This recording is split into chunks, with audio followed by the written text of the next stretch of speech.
Welcome to vSkills YouTube channel. In this video, you will learn about the top interview questions for corporate finance. So, let's get started.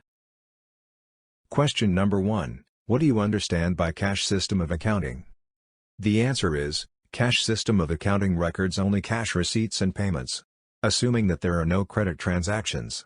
In this system of accounting, expenses are considered only when they are paid and incomes are considered when they are actually received. This is used by the organizations that are established for non-profit purpose. This system is considered to be defective in nature as it does not show the actual profits earned and the current state of affairs of the organization. Question number 2. Can you explain the difference between share capital and reserves and surpluses? The answer is, share capital is defined as that portion of a company's equity that has been obtained by issuing share to a shareholder, such that the amount of share capital increases as new shares are sold to public in exchange for cash.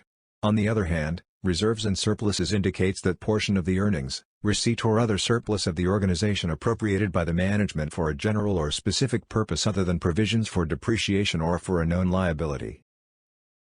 Question number 3. How can a company manipulate cash flows? The answer is 1. Using revenue and expense recognition. In this case, the management can either defer or accelerate certain expenses and revenues based on cash versus accrual method of accounting. For example, sales contracts, deferred taxes, bad debt expense, warranty expense, returns. 2. Using depreciation expense, the management can decide its useful life and salvage value. 3. Misusing non-operating cash. These are typically short-term investments and have nothing to do with the strength of the business's core model. If the company adds these funds into its normal cash flow, it gives the impression that it regularly generates more receivables through its standard operations than it actually does. Question number 4. In order to assess the health of a company, which one would you choose between 3 years of income statements or 3 years of balance sheets? The answer is, when we want to assess the health of a company, we must look at 3 years of balance sheet data, as it is simpler to derive the income statements from 3 years of balance sheet data than going the other way. Also, with balance sheet data we can calculate all sorts of ratios and measures indicating the financial health of a company. Using balance sheet data will give a clear picture of whether you are using the assets sufficiently. Question number 5. Say, ABC company's WACC is 12%, but IRR is only 10%. Is investing a viable option here? The answer is, ideally, higher the IRR, higher is the net cash flows to the company which is appropriate for profit making. However, if the IRR is lower than the cost of capital, the rule declares that the best course of action is to forego the investment. Yet, a company may prefer a project with a lower IRR, as long as it still exceeds the cost of capital, because it has other intangible benefits. It will prefer a larger project with a lower IRR because of the higher cash flows generated by the larger project. For instance, one might have to perform a marketing campaign that might not make any money, but helps to create brand awareness and identity which will help to boost selling in the future. Question number 6. What is the characteristic of the straight-line method for calculating depreciation? The answer is, the characteristic of the straight-line method for calculating depreciation is it reduces the value of capital by the same absolute amount each year. Question number 7. What is the interaction of an investor and an annuity? The answer is, an annuity is a contract with an insurance company that promises to pay a lump sum and in return receives regular fixed amounts over a specified time period. Question number 8. What does the weighted average cost of capital consists of? The answer is, the weighted average cost of capital consists of the cost of debt, the cost of preferred stock and the cost of equity. Question number 9. What does increased use of debt financing will lead to? The answer is, increased use of debt financing will lead to increased fluctuations in the return on equity and increase in the interest rate on debts. Question number 10. What is interest rate risk?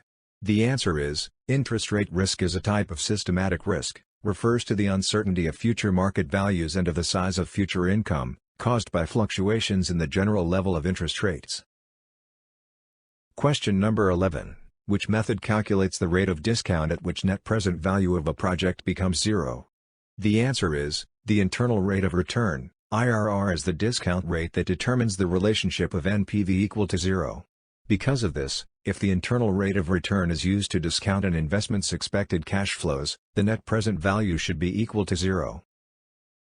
Question number 12. When does NPV and IRR method always yield the same decision?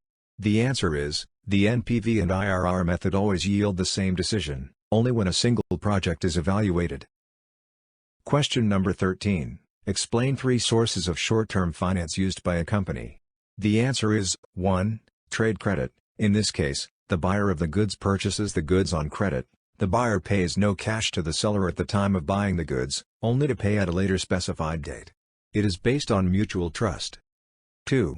Bank overdraft is a type of short-term credit that is offered to an individual or a business entity having a current account which is subject to the bank's regulation. In this case, an individual or a business entity can withdraw cash more than what is present in the account. Interest is charged on the amount of overdraft which is withdrawn as a credit from the bank. 3. Unsecured bank loan is a type of credit without collateral that the banks are ready to give and is payable within 12 months.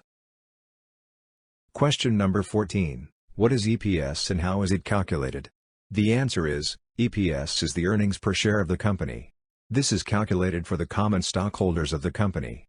As the name suggests, it is the per share earnings of the company. It acts as an indicator of profitability. Calculation: EPS equals net income minus preferred dividends, divided by weighted average number of shares outstanding during the year. Question number 15. What is the rights issue? The answer is, a rights offering is an issue that is offered to the existing shareholders of the company only and at a predetermined price. A company issues this offer when it needs to raise money.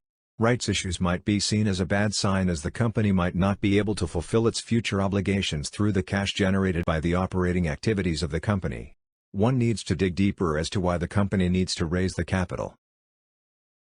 For more such videos, subscribe to our channel.